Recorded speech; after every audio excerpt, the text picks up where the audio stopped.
Get ready for some hot takes, y'all. Greetings, fellow armchair Imagineers. Tiki here.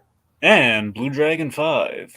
And welcome to part 2 of the Great Disney Rankings podcast. All right, Dragon, we are back. This is a 6-part endeavor on our parts to rank each and every one of the Walt Disney Animated Studios films. Of course, Encanto came out as the 60th one, so I figure that's going to give us 6 nice, clean top 10 lists to go off of. And then also we're building up to the 20th anniversary of Lilo and Stitch, which, if I got the math right, we're going to be landing on our top 10 lists the week of the anniversary. So with that in mind, Dragon, I feel like we've gotten into this week. We're going to be going over 50 through 41. Z&K channel says he missed the last stream. So Dragon, do you have, by any chance, I don't want to put any pressure on you if you don't, but do you have your 60 through 51 in front of you? Yes. Would you like to run them down for Z&K just in case he missed it? Well, do you know what yours are? Yeah, I know what mine are. All right, fine. You want me to go first? Well, I mean, whoever wants. Do you want to go first? I'll go first. Right. So how does this work? Do you go first? Do I talk first? All right. So on my end, number 60, I have Fun and Fancy Free. Number 59, I have The Sword and the Stone. 58 is the Aristocrats, or the Aristocats. Well, it would be a far less family-friendly film. I know. The Aristocrats. Dragon, the Nostalgia Critic made a Gilbert Gottfried joke about the Aristocrats, and it really pissed me off, and that's why that's on my mind. But I'll talk to you about that off air. Anyways, number 57 is Dinosaur. Number 56 is Ralph Breaks the Internet. 55 is Chicken Little. 54 is Saludos Amigos. Number 53 is Make My Music. Number 52 is The Original Rescuers. And number 51 is Raya and the Last Dragon. And speaking of dragons, Dragon, what is your number? What is your list from the last one? You want to do a recap really quick? Well, it'd be really rude if I said no now. Okay, we got number 60, Home on the Range. Number 59, Dinosaur. Number 58, The Aristocats. Number 57, Chicken Little. Number 56, Melody Time. Number 55, Make My Music. Number 54, Black Cauldron. 53, Brother Bear. 52, Pocahontas. And 51, Saludos Amigos. Okay, cool. All right, so we're just going to jump right into it. I'm happy to have you on the stream, Z&K. Here's my personal rankings. You don't have to read it, of course. Well, I'll read it if you're going to list them out. I don't mind. So he says 60, Chicken Little. 59, Home on the Range. 58, Black Cauldron. 57, Saludos Amigos. 56, Treasure Planet. Ooh, Dragon, I think you and I are going to strongly disagree with that one. Yes. Very much so. Oh, my number God. Number 55, Dinosaur. Oh. Number 54, Ralph Breaks the Internet. 53, Pocahontas. 52, Rescuers. 51, Aristocats. I just finished watching last... Well, shoot, Z&K, sorry. We're just wasting everyone's time. Oh, boy, this has been an endeavor. Z&K, man, when is the last time you actually went back and watched Treasure Planet, bro? That's all I have to say about that. Anyways, okay, so Dragon, let's not waste any more time. Let's jump right into the list. I'm very excited. Number 50 on my end. This is going to be an unpopular one, Dragon. I guarantee you, there's going to be at least a few of these on my list that are going to be unpopular picks. All right, you ready for the first one? Number 50, fan favorite by many. I just struggled to get into it outside of the main antagonist. I hate to do it, Dragon. It's got to be Great Mouse Detective. Oh. I know. Here's the thing with Great Mouse Detective. I feel like it's a really solid stepping stone movie because it does have a killer villain with a killer villain song. It does have that Big Ben set piece, which is that alone pretty much elevates the movie. But Dragon, honestly, outside of the Radigan song and the Big Ben set piece, I gotta tell you, rewatching this one, just in my marathon, just in the context of everything else, just going through them chronologically, this one didn't do a lot for me. I really thought that you know what? I got to admit, part of it might just because I'm a little bit burned out of Sherlock Holmes stuff right now. I don't know. I'm just like I'm a little like. Why are you randomly burned out on Sherlock Holmes right now? How much Sherlock Holmes have you been watching lately? I'm just saying in general with the pop culture and stuff. It's just like it's a very like they have done a lot of Sherlock Holmes since this movie, and a lot of it has been a lot more interesting than this. I feel like I don't know, the actual investigation parts in Basil, like I got to admit the little kid drags it down significantly for me rewatching it. She's just an example of like a sugary sweet little kid who kind of just is saddled along for the ride. I don't know, man. I'm probably placing this too low, but unfortunately, outside of like the two big set pieces that everyone remembers, on a rewatch for me personally, I just found this to be a little bit forgettable. I really, there's the Big Ben set piece, there's World's Greatest Criminal Mind. And honestly, I can't tell you much more about any of this movie. The father-daughter stuff was okay, I guess, but they don't really get a lot of screen time together. So that's where I stand on it, Dragon. I know that's not really popular. All right, your number 50, Dragon. The Three Caballeros. The Three Caballeros. All right, great. Yeah, so, basically it's kind of an improved Saludos Amigos. You can get the full trio. It's very, very memorable kind of 2D live action blend, the integration of that. Which kind of like harkens back to the Alice comedies, which kind of gave Disney a start, so that's kind of cool. Just ultimately, it's just nice to see Donald Duck on vacation. It's kind of nice. Very experimental film. I feel like it doesn't get the respect that it should for just being as trippy and as vibrant as it is. Yeah. All right. Short and sweet and to the point, I guess. Yep. Okay, just to read off some stuff from Z&K, he says, I can't remember the last time I watched Treasure Planet, period. Well, there you go. He says he actually remembers thinking Great Mouse Detective was a ripoff of American Tail when I saw the trailers. Boy, was I wrong. I'd say Three Caballeros is the best of the package films, including Fantasia and Pooh. I wouldn't count Winnie outside of Fantasia and Pooh, he says. Outside of Fantasia. Well, no, I wouldn't count Winnie the Pooh really as a package film. I would count it as it's literally a package film because a couple of those shorts like literally were re-released in that movie. So I mean, yeah, but they're all Winnie the Pooh related, Yeah, but anyways, it's more like vignettes than it is like a package film. Like, let's just throw a bunch of disparate kind of. Okay, well, Dragon, Winnie the Pooh 2011 is not a package film because that is vignettes. Yeah. The Many Adventures of Winnie the Pooh is a package film because that's literally just Winnie the Pooh shorts that they've made over a collective time span that they kind of stitched together with a framing device. Oh, Does that right. make sense? Right, yeah, I forgot. Yeah. They were pre-existing. They weren't. Yeah. That's the difference. That I didn't know. Okay. Yeah. Well, there you go. All right. I'm glad we cleared that up. All right. Well, there we go. We learned something today. And Pooh does have fantastic wraparounds. All right.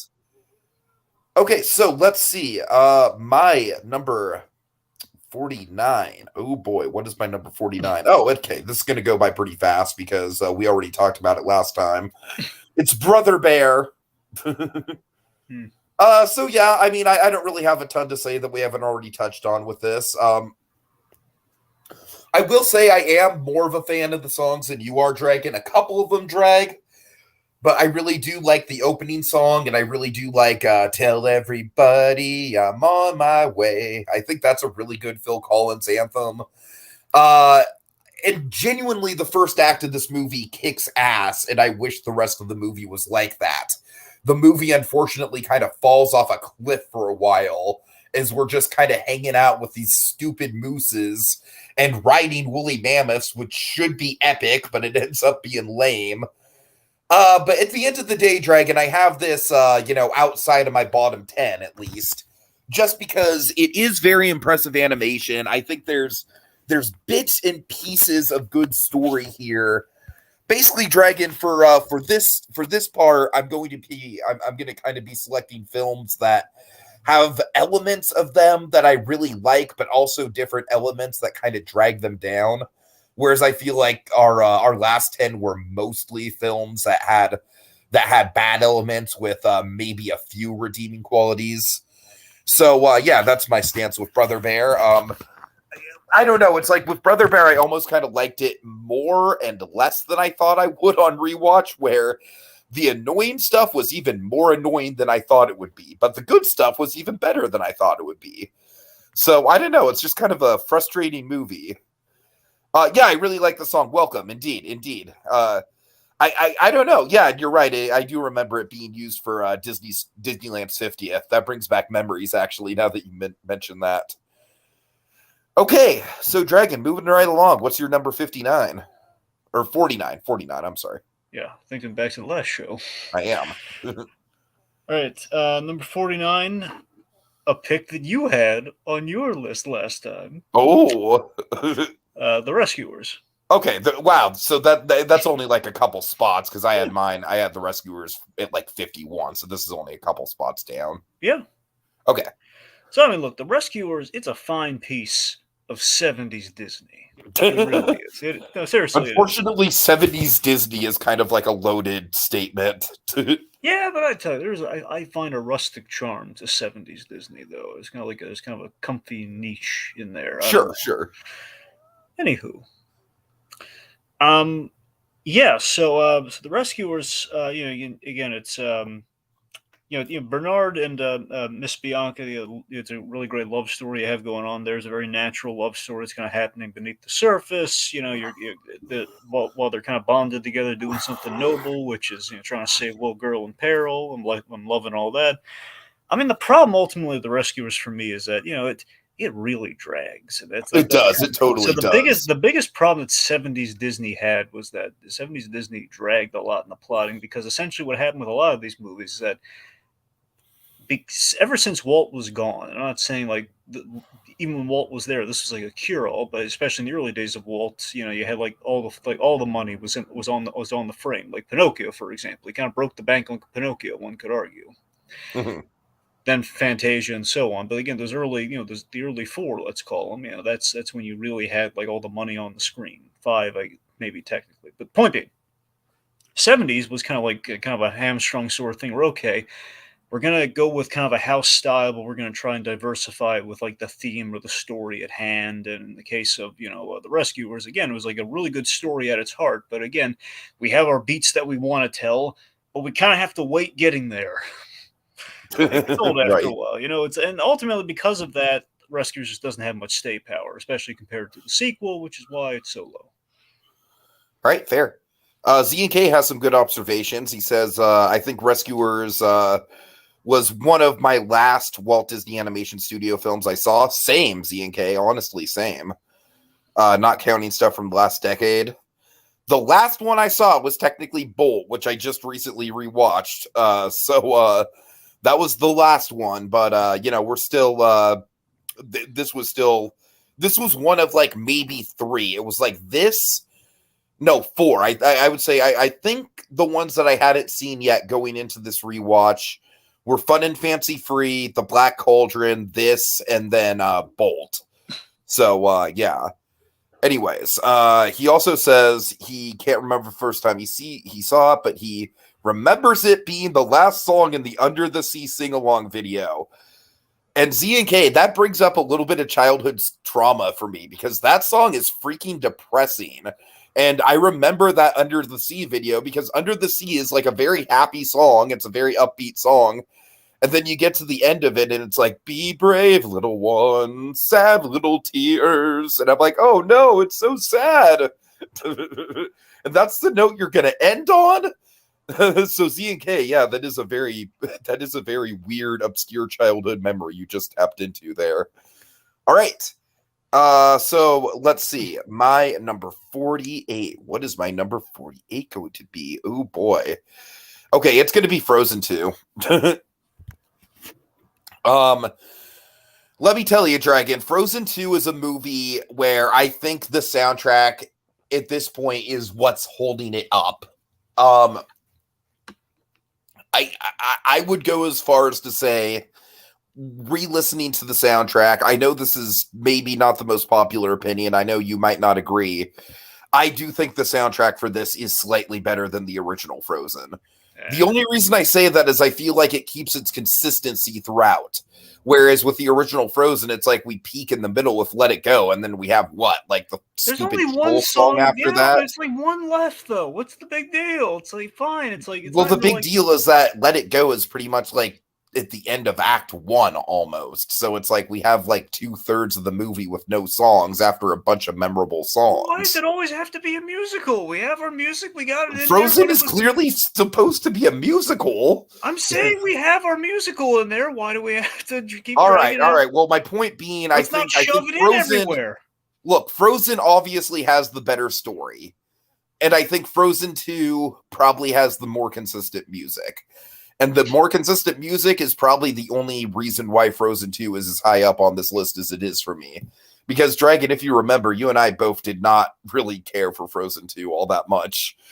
We were hyped for it. Like, I was like unreasonably hyped for it. And I still think that teaser trailer with Elsa and the wave might be one of the more visually striking teaser trailers that Disney's ever done for anything. I mean, that image just seared into my mind about like the possibilities of what Frozen 2 could do with, with Elsa kind of like upgrading her ice powers and everything.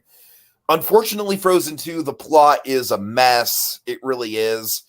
But yeah, I don't know. I just think all those songs in Frozen 2 really slap. I love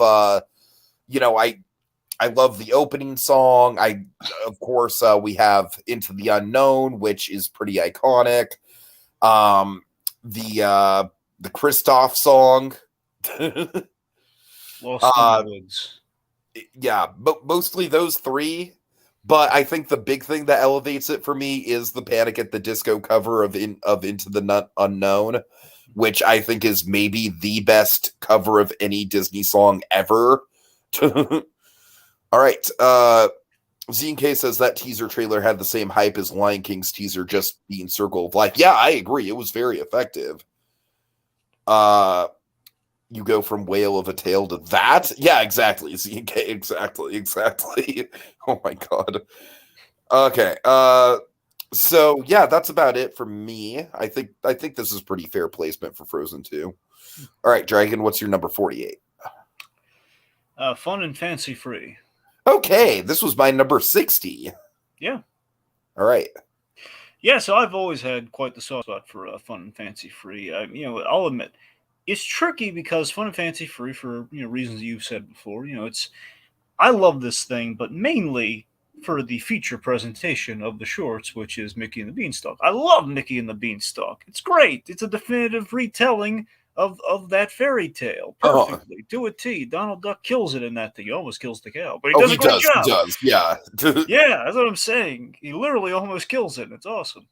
So I mean, I'm loving all that. And here's the thing: I really like the framing device. So I think there's a lot of nostalgic charm for the framing device, with Charlie McCarthy and Jimmy the Cricket and such, where, that's kind of like, okay, this is kind of like, it was more like a fun home video experience. Like, oh, look at this. There's kind of a quirky wraparound. You don't see that every day. It's like a guy who showed up in the Muppets that one time in the Muppet movie. And honestly, it was the reason for that really is it's Disney distracting from the fact that, again, at that time, even back then, it was like, we're on a budget, we have to turn something out. And we put all of our money into Mickey and the Beanstalk, so really we just kind of had to pad it out, and that kind of leads to Bongo and Charlie McCarthy. So it's ultimately because it's not really in that feature space. It's kind of again, it's I kind of put it like kind of at this spot on the list. Okay. Z&K says he put Fun and Fancy Free as the second weakest package film since the shorts within are still a lot of fun. It's just the framing device that makes it weak, and maybe it could have used another short. Well, of course, it could have used another short. I don't think they had the money for that, though. Yeah, and I still think that Bongo is just whack. Bongo is honestly one of my least favorite things the studio's Isn't ever it crazy? There was a time when Disney did not have money like it has now. Isn't that crazy when you think about it? done. It's like Disney didn't have the budget. What are you talking about? No, this was like in the 50s. Oh, okay. All right, Dragon, I have a feeling that this next one for me, number 47, is going to be my most unpopular yet. All right, are you ready for it? I think I know what it is, but go on. Ooh, what do you think it is? Fantasia? You think Fantasia is all the way down? No. I didn't finish Fantasia 2000. No, it's not Fiend. Oh boy, it's gonna be Meet the Robinsons. Yep, I'm leaving. See you. I'm upset. What do you got? Okay, here's the thing with Meet the Robinsons. I feel like it has one plot line that is exceptionally well handled, and that is all the stuff with Goob. Yeah. That is exceptionally well done storytelling. Unfortunately, looking back on it and on the rewatch, Dragon, I hated pretty much everything with the Robinson family itself. I mean, Franny's a good character. Franny's a good character, and she has a good bond. Yeah. All right, that's fine. Huh. All the other Robinsons to me are so off-putting. You've got, I don't know. They're just all so exaggerated and rubbery, and I really don't like the designs of them. And they're just weird, man. It's just a weird, off-putting bunch of characters, and there's a lot of characters, and none of them have much to do with the story. I do like the Tom Selleck thing. I do like I do like the reveal with Lewis, even though I did call that in the theaters, honestly. I don't know, man. This is a film that it's got a really good I don't know. It's got a really good kind of like central villain plot, but I'm not as into the main. Like Wilbur and Lewis are okay as main characters. Lewis is obviously pretty sympathetic. I think Wilbur is a pretty generic, like hip young teen of the times. But the family just, I don't know. I am not a fan of the Robinson family. I just think that whole section of the movie where Lewis like slips off and meets all the Robinsons, and yeah, that's the literal title of the film. Like literally, it's kind of like the Tomorrowland thing, Dragon, where the most entertaining parts of Meet the Robinsons are the parts where Lewis does not meet the Robinsons. You want to hear a fun fact about Meet the Robinsons? What? Okay, so their main character's name is Lewis. Now, Yeah. Originally, by the time these were both in production with each other, originally in Up, Russell's name was supposed to be Lewis, but because Meet the Robinsons was coming out, they couldn't call him Lewis, so they renamed him Russell. Oh, that's funny. Yeah. So yeah, I know this is not a popular one to have this low. I know a lot of Disney fans really love it because of the reverence for Walt. I got to be honest with you, as I'm getting older, I'm getting a little bit more cynical about the cult of Walt. Cynical, God. I know. For sure. All right. Z and K says, "Ooh, that was my mom's birthday Walt Disney Animated Studios movie." Bongo is Discount Dumbo. Yes. He says, "I feel like Meet the Robinsons maybe could have worked better if it became a TV series or something, or at the very least, if it became a TV series. Like in retrospect, it would have made the movie a little bit better because you could have gotten a better grasp on the characters." What was your point you were making about the what made you cynical? Like I couldn't hear the last part. Oh, about the cult of Walt. Yeah, the cult of Walt. What do you mean by that? I mean, like how Walt Disney is just a perfect man who's never done anything wrong in his life ever, which is obviously untrue. Are you saying you don't like the keep moving forward thing? I'm saying it's a little pandering. But it's really nice, though. It's a nice message, but it's a nice message. I feel like Disney fans, just generally speaking, prop this movie up a little bit too much just based on that. So, I don't know. All right. Well, if we haven't lost all our subscribers by now, Dragon, what's your number 47? Number 47, Oliver and Company. Okay. All right, so Oliver and Company. Look, I never, as a kid, I never fully appreciated the artistry on this film until I grew up. I still, I never liked this ever since I saw the marketing, ever since I saw the movie, and still revisiting it. I still don't like Dodger, man. I don't like that Billy Joel dog. I don't care for him. I just can't abide him because I remember like just the introduction on that character never rubbed me the right way, and then you have like the whole iconic kind of musical number of like, and he's going around with the sausages around his neck, being all Billy Joel-y and all that sort of stuff, and and he was like, oh, this poor cat's just trying to eat, and he's leading him on, and he scammed him out of the thing. It's like I don't like this dog, man. But so I've always had that with the movie deep down, but I mean, looking past that though, the elements that really do come together for this film, though, again, the artistry this is '80s Disney, man. We're in the '80s now. '80s Disney took kind of like, okay, let's go for consistency, but then let's upgrade it kind of to the days of old a little bit to compensate for our lack of story, which essentially is what the '80s was chock full of. It's like, okay, we're kind of teetering on story here, so we're going to make up for it with artistry, which is how you get Black Cauldron, you know. So yeah, I mean, the way we do that, I mean, as you know, so we have some standout. Our villain was quite the standout. Bill Sykes, the Robert Loggia loan shark guy. And the thing about this, Bill Sykes is amazing in this movie. Bill Sykes, just to say, like everyone knows who we're talking about. Bill Sykes, folks. I just marvel at the staging of that car scene on the pier when he's trying to collect his debt from the Dom DeLuise character from Fagin.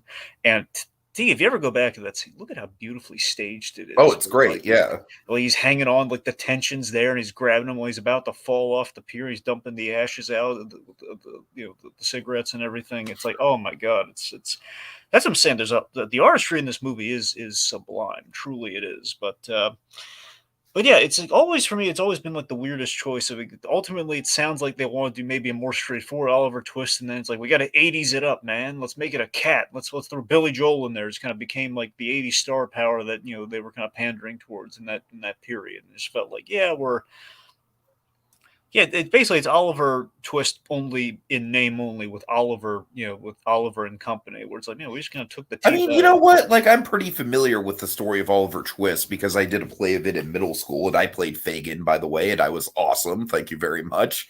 But I honestly think this story adapts Oliver Twist about as well as it could, given the circumstances. Given the change of time period and and the fact that they're freaking animals and the fact that it has to be a kids movie. I don't know. I think they have the fundamentals of the story down pretty well. Oh, maybe they do. Ultimately, what it feels like to me is just beyond that. It's just a little too much, like just in the execution, it's a little too much like, hey, let's get a lot of musical star power, just like this little random stars. Now, mind you, this is the standard of today, but I'm saying then it was kind of like a new thing they were doing. Like, let's get as many big names as we can that can sing. Bette Midler, Billy Joel, let's get some other stars. Let's get Cheech Marin in there, give him like a fun, like, I would say hey, don't knock Cheech, man. No, I'm not knocking Cheech. It's not the fact that Cheech is in this. So that's what I'm saying. It just feels like it was kind of a little pandery to me in that regard, and it was all. And I don't know. It was just always like Oliver kind of got lost in his own movie. We did that weird, stupid fake out death thing where he very clearly didn't die. Right. I don't know. We did. That's what I'm saying. Oliver was just like a movie where basically the side characters took over, and I'm far more invested in the Dom DeLuise character than I am the main title character. That's kind of a problem to me. So but also villain's death, very memorable. Okay.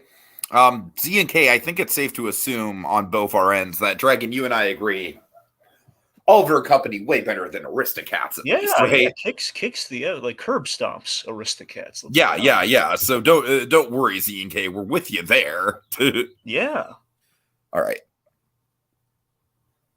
Okay, my number 46.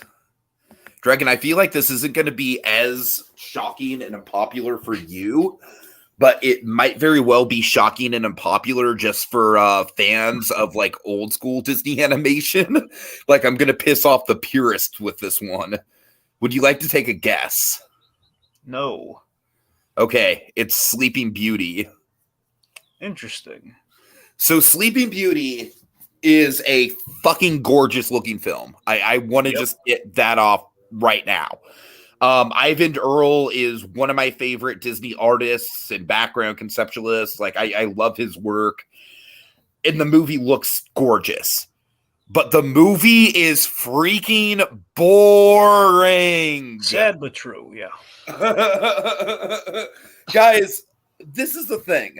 Like, going into this marathon, I really, really wanted to appreciate some of these movies that I thought were a little bit dull as a kid from the artistic lens of, like, you know, it being more of a piece of art than a piece of entertainment, right?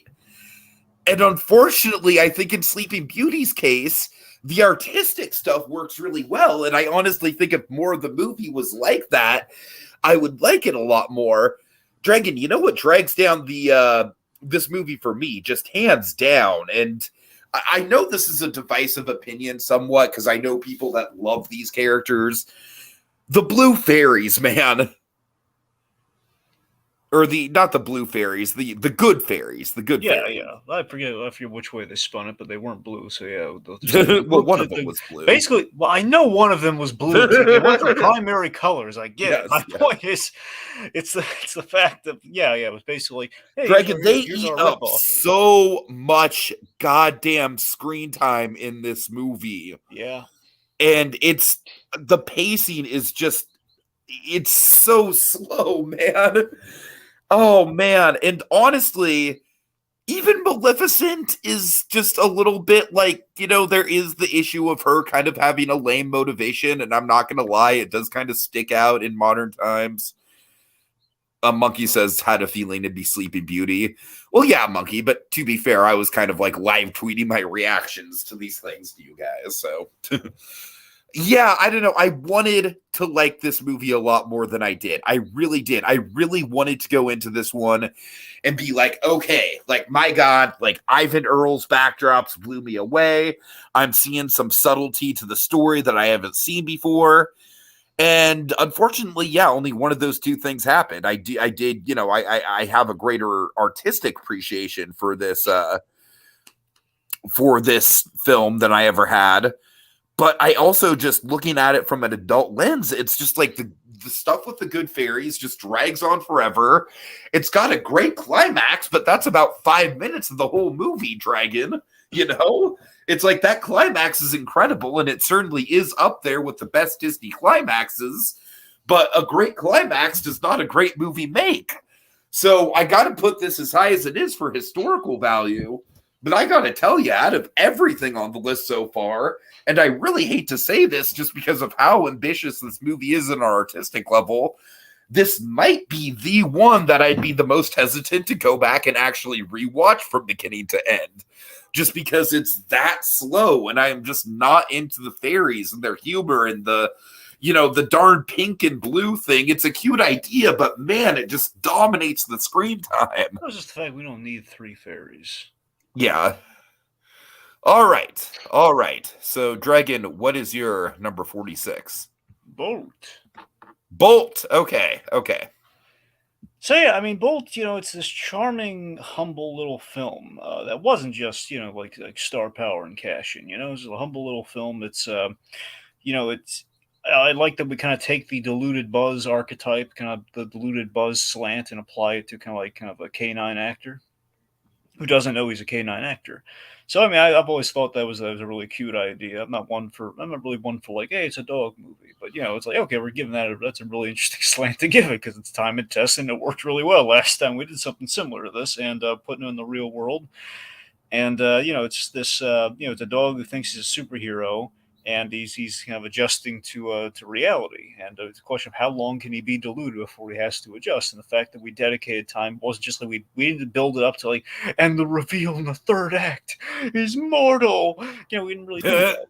Right. You know, we just kind of, there's a point of like, okay, so I want to say roughly, if not by the halfway point, or like somewhere in Act 2, I believe, is when he fully makes peace with like, I'm a dog. Uh-huh. You know, which is interesting. And yeah, there's very much a Rita and Runt from Animaniacs quality to this film. Absolutely. I'm glad you bring up that pairing. I love that cat. She's easily the best thing about the movie for me. And also from Curb Your Enthusiasm, Susie. Of course. Can you imagine like the outtakes on this? Oh my God. If someone, I'm not saying this really happened when they were recording, but can you imagine though if they did like a Curb Your Enthusiasm cut, just like lip syncing, Susie Essman's dialogue, like Susie Green's dialogue? I could totally picture that. Yes. Oh God. Anyway, I have to live with this. Like, she is such an unconventional casting choice for a Disney movie, and I really love that. Yeah. It was great. So, anyways, it's got the movie's got cute jokes. It's really bizarre to me how the movie. This is not a knock against it. It's really bizarre to me how the movie started off as something so diametrically different than what it ended up being. Chris Sanders was originally the director on this, and he pitched like. I have some things to say about the Chris Sanders stuff when I get to my take on this. I'm not saying it would have been better. I'm just saying it would have been different. What he's planning. But that was Jeff Garland's wife from Curb. Yeah. Yes. Yep. Susie Green, aka Susie. I have to live with this. Look, you've ruined my life. Oh, come on, Larry. You can't do this one fucking thing for me. The last thing he needs is 12 sponge cakes. Oh, God. All right. We go down a rabbit hole here, but where's the head? Sorry. All right, yeah, we could go. Where's the effing head? Oh my God. Anyway, so it's Chris Williams and Byron Howard. I don't know if this was necessarily their start or not, but this is like a big one for them. And it just sounded as Bolt was kind of like the little humble one that gets swept under the rug. And I opened that, I lifted the rug, and there it is. Okay, moving on. All right, my number 45 is probably a movie that shouldn't have made it as high as it did, but man, I do have some mad nostalgia for it. Even though rewatching it wasn't the best time, I do acknowledge that there are parts of it that still kind of kick ass. I'm going Pocahontas. And I know that this is like towards the bottom of the list for most people. Pocahontas to me absolutely has a lot of weak qualities to it. I think pretty much everything with the generic settlers is pretty boring outside of Governor Radcliffe. Governor Radcliffe is an amazing villain. Like, he is seriously underrated. I mean, he's not intimidating, but he's incredibly entertaining. But Dragon, honestly, I really feel like this movie lives and dies by its score and its music and its songs, and I really think all the songs are fucking amazing. We've had this argument before. I know you're not the biggest Just Around the River Bend fan, but I really love it just because I think it's a much broader message for an I Want song than Disney usually does. I think Colors of the Wind is an appropriately epic anthem and kind of like, it is kind of like an Oscar bait Disney song, but it's a really good song. And then I think Savages and the third act stuff like really brings things to a head. I think the third act in general is very epic, and it kind of is Disney's first war movie to a certain extent.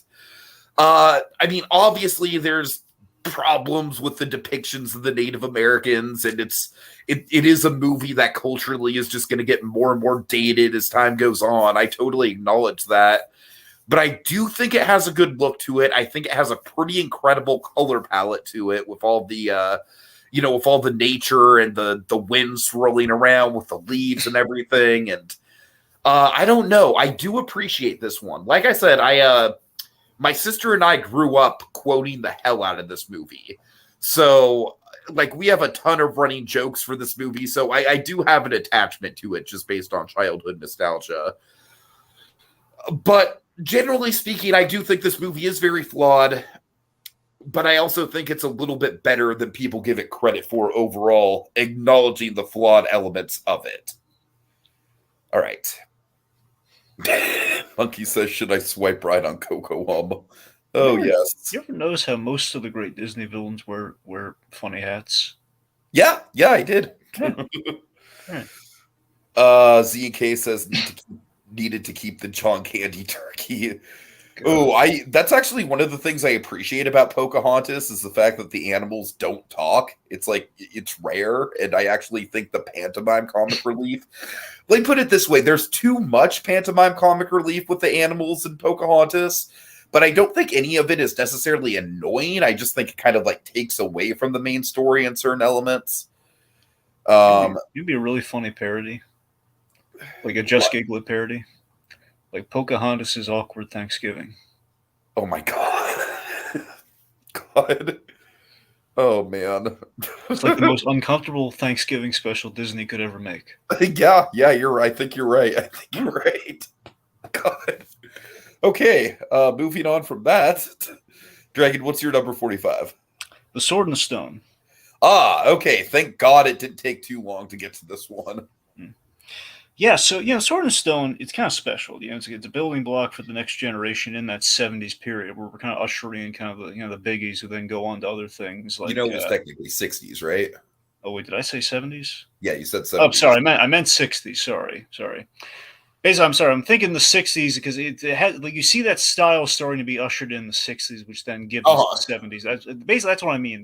This is the transitional phase. Pretty much everything post 101 Dalmatians had that style, I would say. Yeah, that's what I'm saying. So this is kind of like one of those big transitional films for them. So it's kind of important. That's where we're ushering in a lot of these animators. Like I believe, I could be wrong here. I think was Sleeping Beauty in the 50s or the 60s? Sleeping Beauty was 59. Okay, it's 59. So that's what brought Floyd Norman into the picture. And then that's so the point being like we're kind of like building a new state. Basically, we're shifting in the 60s, we're shifting from the 9 Old Men. That's the big big transitional point.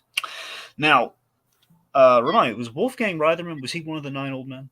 Yes. That's what I thought.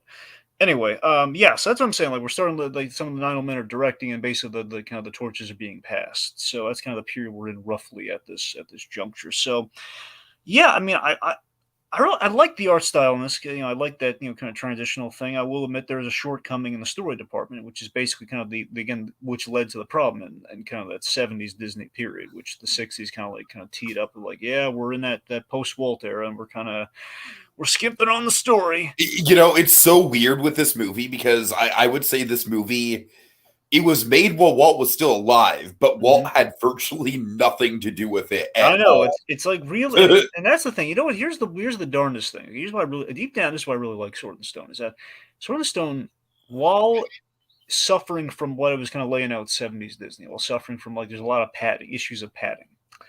And just like, okay, well, we're just kind of padding our runtime so we can get to the Dragon, it's basically just like a go-to-school movie. That's what it is to me. Well, sure, but here's the thing that really makes it sing for me is the fact that we kind of when we linger on certain key moments, we really make them sing in this film. Like the biggest thing is so ridiculous.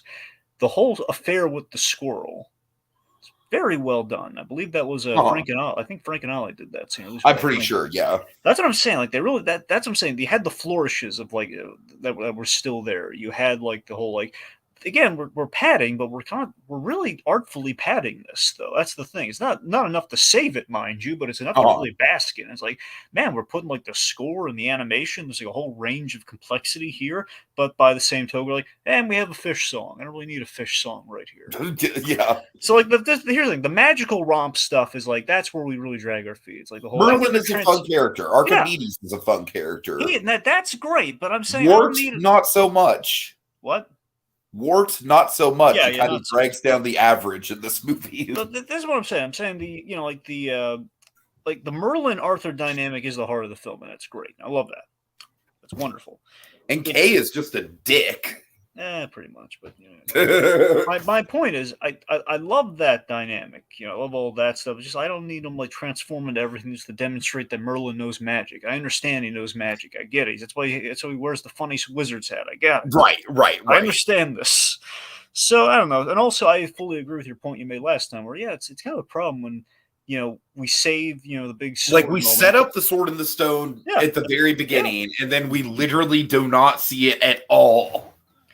Yeah, until the end. Like I feel like at the very least there could have been like a few random scenes of like Kay progressively trying to pull the sword or something like that. You know what I mean? Yeah. I mean it's something to build up to it. Yeah, I mean, it feels like the whole third act should have been that versus like the very end of the movie. It feels like that would have Yeah, maybe yeah. helped, or at least again made it kind of like a third of like, okay, we And even as introduce a things. kid, I remember just being very thrown off. Like, wait, the movie's ending here where he just becomes king? Yeah, What? that's the thing. There's a lot of directions you take with Arthurian legend, and yes, Sword in the Stone. I don't know. I highly doubt they were planning on sequels for this film at the time, but it feels like a really weird No, choice. Walt was never planning on sequels ever. So Yeah, that's the thing. So it just sounds very like that. That is a really weird place to end it. So again, ultimately, I like the moral quality of the film. I like what we're saying about the Sword and the Stone, but just getting there is just kind of like a drag. But it's. But again, there's still like a lot of lovely things about this. Of all the kind of the generic kind of like of all the kind of the generic padded kind of films in that in a certain era for Disney, this is probably the one that stood out the most for me. At least one of the ones. Okay. All right, Z and K, I did not know that the Game of Thrones writers were remaking this, and God, I'm to the point where I just am not going to watch the live action remakes. I don't know. Well, the very Unless least, they I hope. actually get good critical buzz and it's by a director that I'm interested in, I can't care anymore. But Tiki, didn't Lion King get really good reviews? The live action one. Are you fucking with me right now? No, I'm asking you. Like, I know the actual audience. I'm saying like, didn't like the Rotten Tomatoes thing give him like 90%? I think critically, I think it did get good reviews, which is fucking like 80%. So that's my point of like, obviously you have to go to reviewers that you trust on that. But outside, that's what I do with everything. I'm just saying in general for anyone, be like, oh, I have maybe my Jeremy Johns, I have my Chris Stuckman. It's yes. I'm just saying. I'm pretty much a basic bitch when it comes to YouTube critic tastes. But I'm detecting that. My point is, I'm saying if anyone were to take away, like, oh yes, let's go with the critics. Okay, maybe not just any old critic. Don't look at a quick Wikipedia. Oh, Rotten Tomatoes says good. Let's go see it. Put in the research, kids. It'll pay off. Z and K says Millhouse. When are we gonna get to the Sword in the Stone factory? Oh God. Good one. With this remake, you gotta hope they're not gonna wait until the very end of the movie to have him pull out the Sword and the Stone. Monkey says, whenever the Sword and the Stone's not on screen, everyone should be asking, where's the Sword and the Stone? And you have like a Dora the Explorer, like little mouse on frame. All right. Okay, next up, let's see. We have number 44 for me. Oh God. This, I really have no justification for this being as high as it is. It's Home on the Range. Let's rip off the Band-Aid. I don't know, man. You put this over the Great... Oh, I'm sorry, just go on. I put this over The Great Mouse Detective. I have more fun watching this than I do The Great Mouse Detective. I don't know what to tell you. It's got like a caps clock tower. Oh, I'm sorry, go on. So, here's the thing. I totally acknowledge that Maggie is not a great main character, all right? I totally acknowledge that. Nope. Roseanne Cow does not a good main character. Unless John Goodman's in that movie, you can't save Roseanne Cow. However, I want to address that I think every other character, for the most part, is pretty damn endearing. Grace is a little annoying, but she has her spots where she's charming, but she is a little annoying. Mrs. Calloway, I mean, it's Judi Dench playing a Disney character, and I think she does a really good job, and I think she's a really good counter to the very abrasive Roseanne Cow. I also really love some of the supporting players that are on the farm. Jeb the Goat, he doesn't get that much screen time at all, but I do like that he has this little running gag with the chicks trying to steal his can. I thought that was cute. Dragon Pearl, the farmer. My God, this is the element of the movie that really sung for me on my latest rewatch, because this woman cares so goddamn much about this farm, and you can see it in her face and in her animation with very little screen time. That was kind of the heart of the movie for me. I love the scene where the sheriff's coming to deliver the eviction notice to Pearl, and he hates to do it. And I don't know. I genuinely think there's some real emotion in this movie. I do actually really like the animation style in this. I think the Wild West setting really works. I think it's a pretty decent throwback to kind of like the Pecos Bill sort of style. I do think that Buck as a character, the horse, the Cuba Gooding Jr. horse, he starts out pretty obnoxious, but I do really like the twist with the bounty hunter, where the bounty hunter turns out to be the bad guy, and then he turns on the bounty hunter. I actually thought that was pretty well written. The random Steve Buscemi cameo that pops out of nowhere. And then most importantly, Dragon, I think Alameda Slim is legitimately underrated. I mean, I feel like he's kind of in that Radcliffe mold where he's not threatening and he's not meant to be threatening, but I think he's incredibly entertaining.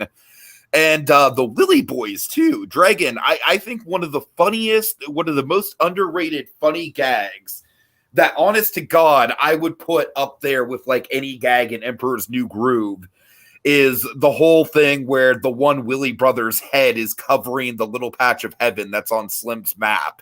And every time that they've gone into that bar with the map, he sat in the exact same position, covering up the exact same spot of land that's shaped exactly like his head. But that's my thinking spot. I don't know. That gag just absolutely kills me. I do think the yodeling song is pretty ambitious as far as like just the wild colors and kind of like psychedelic imagery goes. I mean, I don't know. I've always not seen this movie as bad. I certainly see it as mid-tier. I certainly see it as not one of Disney's better efforts, but I like it solid enough. And I see I have 5 comments, so let's see how many people hate me. Hey, who are you? Where's Uncle Slam? How do you think the cows saving their dirt farm is boring? How about them saving a whole goddamn country? Just selling the cattle someone's gonna use. Yeah, I mean, was that the plot to Smoking Bullets? That's cool. This is my comfort place. So yeah, I don't know. Dragon, any thoughts on my arguments for Home on the Range? I don't think it's going to save you. That's fine. All right. Number 44 on your end, Dragon. Frozen 2. Okay. You had a little higher up than this me. is as high as I could possibly put it, honestly. This is, So unfortunately, it's got to be this low in the grand calculus of what we're doing here. But I love the original Frozen. The hype was real for Frozen 2, as we all know. The story unfortunately just was not there, and we saw a whole documentary about how the story wasn't there, which makes it even more sad. Honestly, that documentary made me tempted to bump it up a little bit more, but I was like, nah, at the end of the day, it's still, I'm judging the film. I'm not judging the context around the film. So that's the thing. It just crumbled over the expectations that, let's face it, no film could meet. This really kind of dug Disney out of it for a while. With the Frozen was like I did not have expectations for Frozen 2 until I saw that damn trailer. Yeah, that's the thing. So it's just the fact that this thing had it was kind of an ultimate mountain, kind of a snow-covered mountain, one could say here. Of like we have to Disney kind of has constructed. Ultimately, if you look at Disney now, especially kind of in the era of like Frozen 2, it's like Disney at this point, with as big as it's gotten, has constructed a box with the monopoly that they have on everything. We're like, okay, let's sell the crap out of this where no one, like literally, it's going to be an ESPN, it's going to be everywhere. No one will be able to not hear or see this movie, or at least a trailer for this film, which is going to hook them like that, because we're going to market it, we're going to construct like the most tantalizing trailer, and of course the movie's going to deliver. And if it doesn't, we're still going to make all the money, so we're fine. One of those two things ended up happening. Yeah, of course. So that's the thing. Ultimately, really, what happens is that the director, Jennifer Lee, she's now is kind of like the, Jennifer Lee. She's now in charge of the whole of the animation division. I'm sure that did not help things, as we kind of saw. You're a little bifurcated, you're a little distracted, perhaps.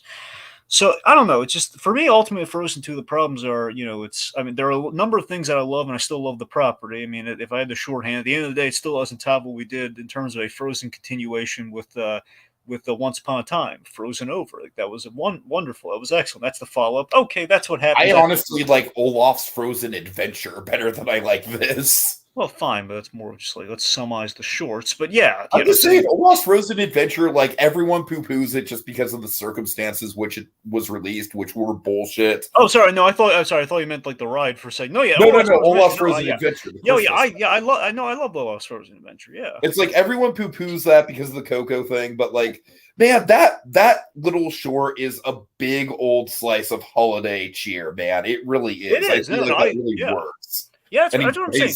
Frozen in the short form, as well as when they've made their live action appearance, it's been great.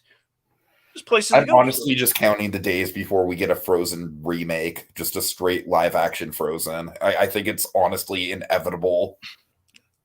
Well, anyway. So it's it's definitely inevitable. It's going to happen. We know that much because unfortunately, the April Fool's Day joke that came out of a Disney company was not true. It would have been delightful if it was, but it will never be true. Mm-hmm. Regardless, yeah. I mean, ultimately, again, I love Olaf recapping the first Frozen. So I think it's a priceless gag. Like that's my. And I still think it's a ripoff of the Louise bit. Okay. I'm sorry, you know how I feel about that. Yeah, comparing it to other things. Can't just letting it be on its own, but yeah. No, because it's literally the exact same thing. Well, it plays into the charades. All right, anyway. Some other things, again, I love, like, the bit I went into the Frozen 2, all the speculations I have about what a Frozen 2 would be is ultimately, I loved Anna in the first Frozen, and I wanted to get to know Elsa a little bit more. Now we've calmed things down with that character, and I really liked living with that character for a bit at the top of the movie, where like she's really bad at charades. Okay, I'm interested, and then of course she kind of gets distracted and goes on an adventure. And okay, so far so good, and then we get like weird elemental stuff, and then we find out her mother was magical, and then somehow she's getting frozen in a little cave when that shouldn't be possible because she's made of ice. Yeah, I feel like the movie really kind of like goes into overload with the lore and the world building, which I don't know, on its surface, like honestly, Dragon, this movie kind of feels like two sequels crammed together into one sequel. I mean, look, I don't want to just keep referring back to it, but it's kind of hard not to because they did it so well and they found a way, like the perfect balance. Like the Once Upon a Time, like Frozen stuff, is that what they did is okay. Let's find a way to adapt to the classic Snow Queen story, with a family member that we got rid of that we don't talk about. Which it's kind of maybe a cliche of sorts, but still, that played really well, and you cared about that character, and it kind of paralleled Elsa's story that now she has learned from, and she would have a conflict with. All of that played. We don't have that luxury here, and that's the thing I've always felt. Even when we did our whole extended Frozen 2 pitch way back in the day for what the movie would be. I've always imagined like Elsa would have to run into another magical character, and then she would have a bond with that character. That's always what I thought that should be. I always thought it'd be like a fire character. Yeah, exactly. I had the whole romance thing with kind of like a fire guy, but that's that's what the whole. And I had I think my pitch was literally called Frozen Wildfire. Yeah, something like that. Yeah. Yeah.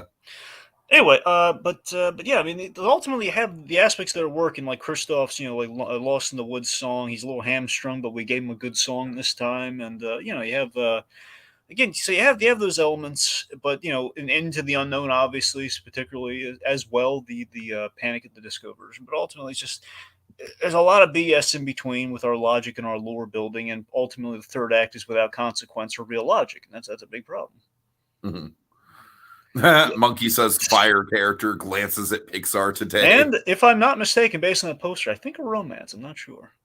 I gotta say, I am pretty optimistic about what I'm seeing so far from that movie, but we're not here to talk about that. No, we're not. But yeah, so overall, that thing, I wish I could like Frozen 2 more, but ultimately the reason is just kind of where it's at. Is that Frozen 2 is just a movie that I just don't feel compelled to go back to, where it's just like, you know what, I'm compelled to go back to the songs from time to time, mostly that Panic at the Disco cover, but yeah, not much. That's what I'm saying. Beyond the highlights, I'm not really compelled. Much like you said about Sleeping Beauty, I'm not really compelled. Right. Okay, let's see. Number 43 for me. This should go by quick. Oliver and Company. And I do like some of the more contemporary stuff a little bit better than you do. Dodger has honestly never bothered me as a character, so I don't know what your hang up with Dodger is. Well, I explained my I don't know. He's a little mean spirited at the top. I don't know. I didn't like But I kind of like the fact that we have like a Disney sidekick character who's a little bit more street smart and a little bit more like mean spirited than the main character. I feel like that's honestly like a little bit of a fresh change of pace. I don't know. I feel like Oliver and Company is like what stands out to me about Oliver and Company is that it's probably the most contemporary Disney movie that now feels like a time capsule because this movie oozes 80s. Like this movie is like 80s New York culture to a T. And I feel like that's both a good thing and a bad thing to a certain extent, but I do really like that that it does kind of have a timeless feel now that the 80s are kind of like back in vogue and nostalgic and everything. We already talked about it, but I do think that unfortunately the human characters do kind of outshine the main characters. I do think that Oliver is a pretty passive character for his own movie. Like he doesn't really do a whole lot to advance the plot. He's honestly more of a MacGuffin than anything else.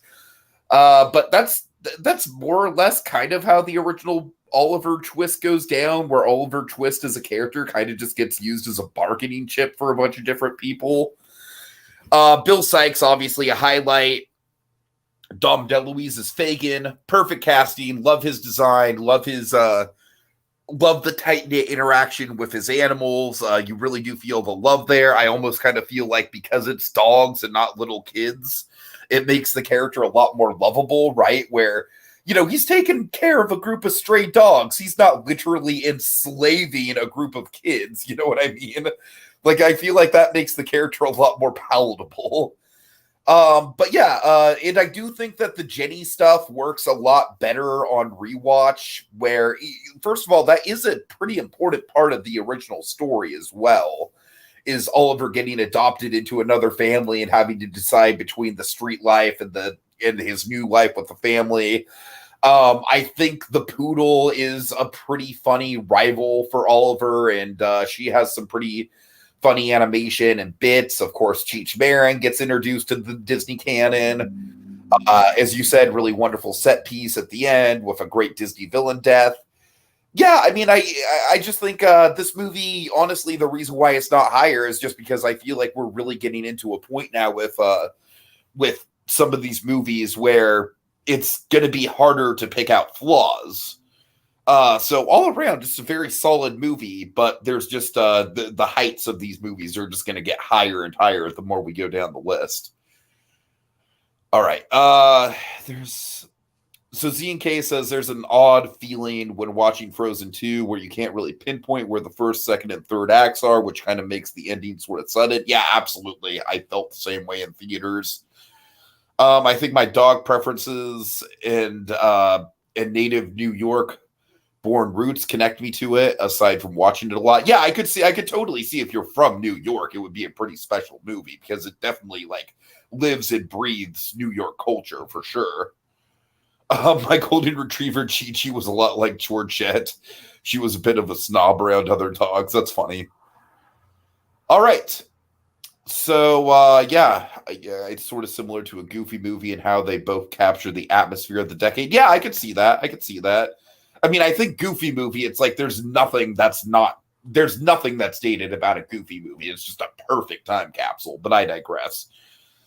It's kind of a shame that a Goofy movie's not technically on this list.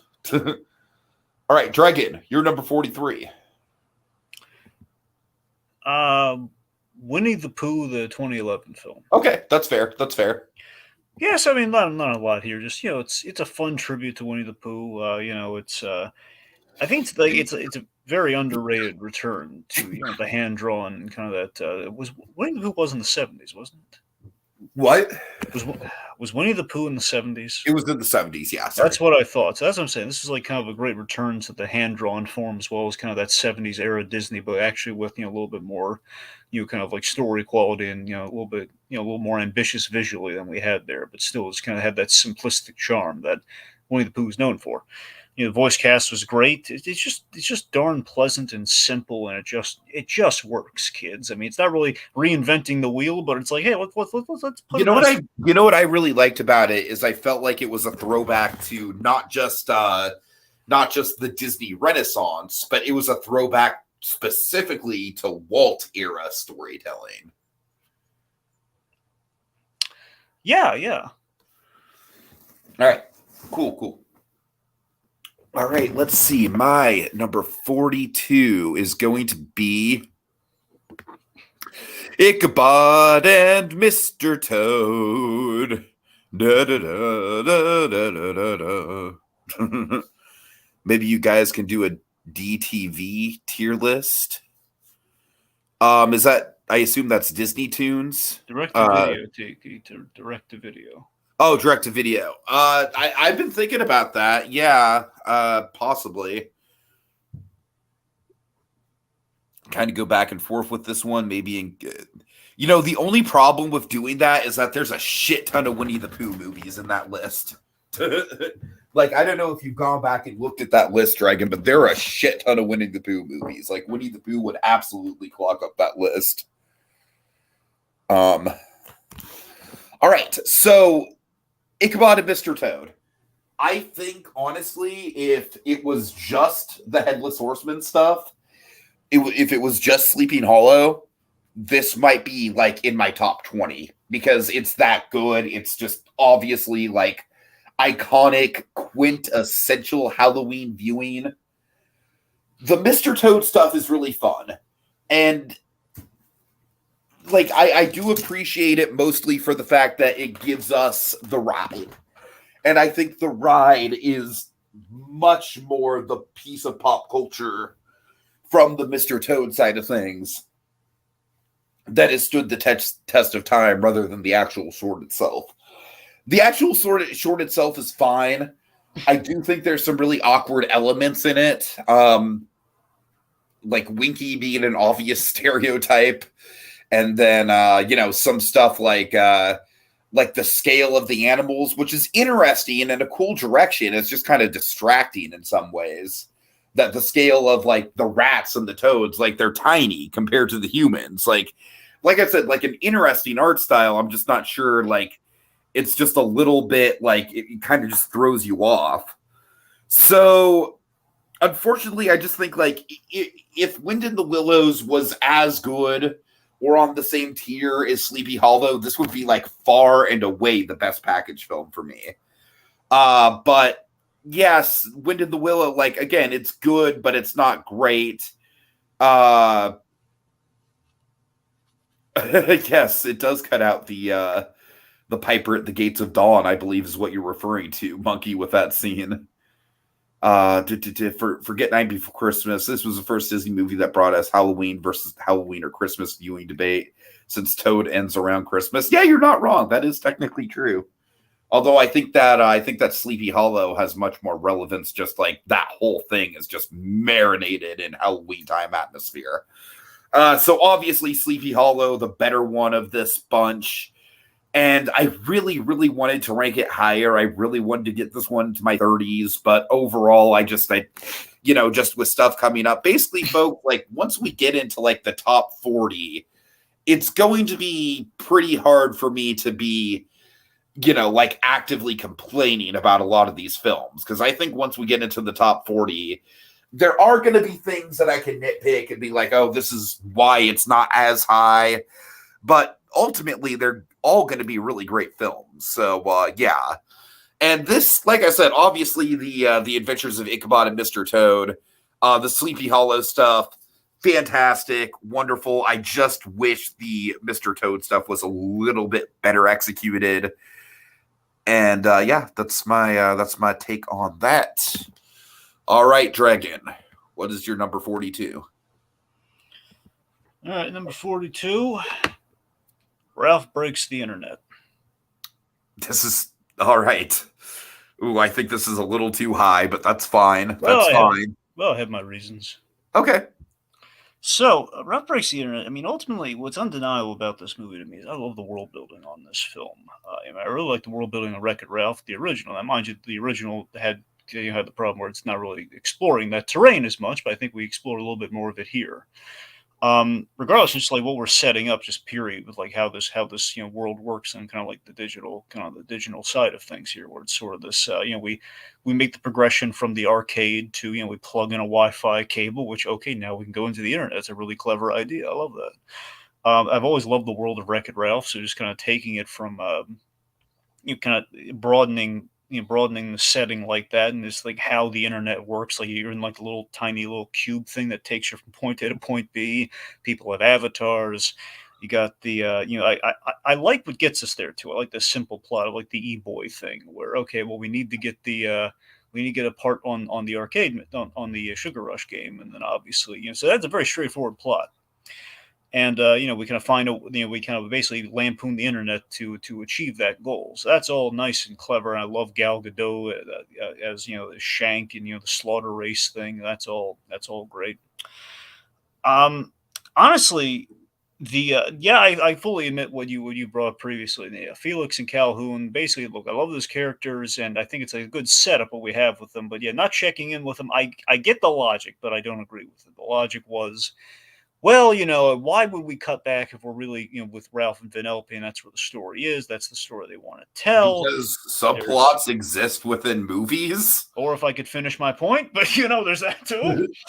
My point is that, there's no stakes back home, really. We've already established the stakes. Well, they need that steering wheel. I mean, there's no reason to go back there for a subplot. That's the thing. I mean, it wasn't really as much of a subplot going on there, unless they reconstructed things, I guess, for like, hey, let's, seeing what's so special about Sugar Rush or something. I don't know. Someone that would put an emphasis on the kids and what Vanellope's going back to. I'm spitballing, mind you. I'm saying I think they were in a tough position with what do we do with Felix and Calhoun unless they go with them, which would have been another movie and maybe ultimately the better choice they could have made. We don't know. Uh-huh. But yes, I think it's kind of saddled with like, hey, here's an idea. It's kind of cute, but we don't really know where to go with it, and that kind of shows. Anyway, so I do think there's some good themes in this film about like allowing friends to grow apart and stuff, and that whole like kind of like allowing some healthy growth and not holding them back, that sort of thing. But ultimately, Wreck-It Ralph 2 is the third act is kind of a mess, my opinion. I'm not saying necessarily what's in there is bad, but it feels a little like I think it kind of waters down what we had going, all the good stuff we had going. Like I mean, I adore the Oh My Disney set piece. I mean, there's just a personal satisfaction to me just seeing, oh my God, for the first time Disney's animated Buzz Lightyear. Look at that. Oh wow. I don't know. Just there's ultimately. I remember like in the trailer and everything. This movie had a ridiculously cool trailer with the Daft Punk, and then of course the big money shot of Oh My Disney, with like all the lands. Like this is like a dream. Like if this were a theme park, I would go here. Yes, look at that. You have the Muppets land. You got Pixar. You got they show that the Muppets exist. That's about it. Well, yes, you're right. You don't go. That's what I'm saying. It's the idea. Look, if you took a photo of this place, like I want to go there. Why can't it be laid out like this? Right. Anyway, point being, so we set up all this great world building and some really fun characters. I mean, also like the Bill Hader characters is pretty fun too. I don't know. It's just it's this whole like the whole toxic friendship thing with Ralph. Basically, the whole toxic friend Ralph monster. That's where it's not so much the toxic friendship theme, but just the whole like we're gonna literalize it this much. He becomes like a giant needy monster. Really? I don't know. It's all that and the whole sabotage. It wasn't supposed to go this bad. Didn't we already learn this in the first movie? I don't know. The third. Yeah. It was basically like a more extreme and less effective version of the lesson we learned in the first movie. So I mean, yeah, it's just kind of like all that's really that's I love the movie, but then the third act kind of complicates that. But I mean, ultimately, yeah, it's a bit of a cash in, but it was a lot of fun though. That's where I'm at on it. It was a lot of fun. And we also have some good commentary on the internet too, with Ralph, both through the meme gags, but primarily like through the whole like that comment scene is a really good baseline for the kids. I feel like that whole like, it is what negative comments are. That's a really good thing they put in the movie. All right. So my number 41, wait, the Muppets exist, that happens in the movie? Sure. Just have two floating heads in the background and nowhere else is proper representation. Should have been Scooter instead of C-3PO. That would have been fun. Okay, my number 41, I'm going to make this quick because we already talked about it. It's Bolt. Uh, Bolt, this is the most recent movie that I saw, and I gotta say, it did hit a nice soft spot for me, Dragon. It did hit a nice sweet spot. I will say, obviously, given my rankings, out of the first three of Disney's attempts at CGI, I think this is easily the best for me personally. I think the story is very consistent and well told with a nice tone, a good animation style. I actually really like the fact that this movie gets pretty existential in certain ways. In a way, Dragon, if you think about it, this movie is almost kind of like the Disney equivalent to the Truman Show. Yeah, a little bit, yeah. And so I do really love that element of it. As we already mentioned, I think the casting is pretty unconventional and works really well. And even Miley Cyrus does a fine job with the voice acting she does, even though she's obviously like the big star power of the movie. And I do think her relationship with Bolt is pretty adorable. I'm not going to lie. I think the idea of, of kind of like having this real world girl and her dog and it being the center of this dog show, like I think it's like, yeah, if it's basically kind of like the girl and her dog equivalent to Boyhood, Dragon. You know what I mean? It's like we're growing up with this girl and the dog in real time. I think there's a lot of fun action set pieces here that don't really drag the movie down. I like the road trip vibes. Yes, Chris Sanders did drop out, but much like Edgar Wright and Ant-Man, I definitely feel like there is some leftover Chris Sanders DNA that is still in this movie. I mean, don't get me wrong, it doesn't feel like a Chris Sanders movie in the same way that something like How to Train Your Dragon or Lilo and Stitch does. But there's still some DNA in there. You can still kind of feel some of the vibes. I would say, especially in kind of how the ways the small towns and the road trip vibes, like that kind of feels like the same sort of vibes as Lilo and Stitch with the small town set pieces. Overall, I feel like it's just a nice, fun, small scale little movie. I would honestly like to see Disney do more of these things where it's like not every movie they do has to be some sort of big cataclysmic epic or, giant grand scale musical. Like, I don't know, like movies like this do kind of just tend to hit the sweet spot from time to time. And I could see if you grew up with this movie, I could see it being even higher on the list for nostalgia. But obviously, since I just saw this movie this month, nostalgia doesn't really play a role. But I still thought it was pretty damn good, and it's it's pretty high up considering it's about a third of the way through the list that it lands on, and so being better than a third of the movies isn't nothing. Oh, Dragon, I know what your number 41 is, and I'm not happy about it. Yep. Tell the folks. Bambi. Bambi! He's dead! You killed him in the rankings! Yeah, he's on my wall now. Oh, God. So, Dragon, I don't want to give any spoilers for, like, I on a rewatch, this one really hit me. Mostly from an artistic point of view, but I also think it holds up a little bit better, like, as a film and a narrative than I initially gave it credit for. But I do see it as a pretty divisive movie that you really have to have a lot of patience for. So why don't you go ahead and say your piece on it? All right. So, yes, Bambi, I did agonize where to put Bambi, and I kept going back and forth on if it would be this list or the next list. And I mean, ultimately, it just kind of boiled down to, I mean, it's very much, probably Disney's most artistically driven film, along with Fantasia and Alice in Wonderland. I think those are the big three. Off the top of my head. So I just ultimately, I tell you, I know this is not a negative way. I'm just saying I kind of forgot how short the story is, but how kind of by proxy of that, how tightly woven things are because of that. It's more tightly woven than I remembered because it's just kind of like it's kind of bam, bam, bam. We're hitting our points here. The of course, famously have the shot heard around the world with Bambi's mom. And can I just say, all the stuff in the meadow and like the looming presence of man, even before we get to that scene, is just utterly terrifying. Yeah, it's got a lot of good stuff, and I mean, I forgot. Like for me, like one thing I kind of forgot was the whole, when we had like we had older Bambi, because a lot of people I think forget like there's an older Bambi in this film because we sell the heck And out he's of pretty much like half of the movie too. Yeah, I mean, specifically what I was getting is with older Bambi, you have that sequence. I love the lighting on that sequence where he's fighting the other deer. Totally. So I mean, ultimately, look, I love the style, but if you look at Bambi, and I've always kind of felt this way, it's not very deep. It's a little, it's a little, I don't know, the setting it's a little too. The natural setting kind of, I don't know, is a little too steeped in the natural setting for me. I wish, I wish Disney nature documentaries were as good as Bambi, no question. I wish we could spice them up. Like, yeah, why don't we just frame it kind of like Bambi, essentially? Well, Jon Favreau should make the live action Bambi remake, and then it would look just like a nature documentary.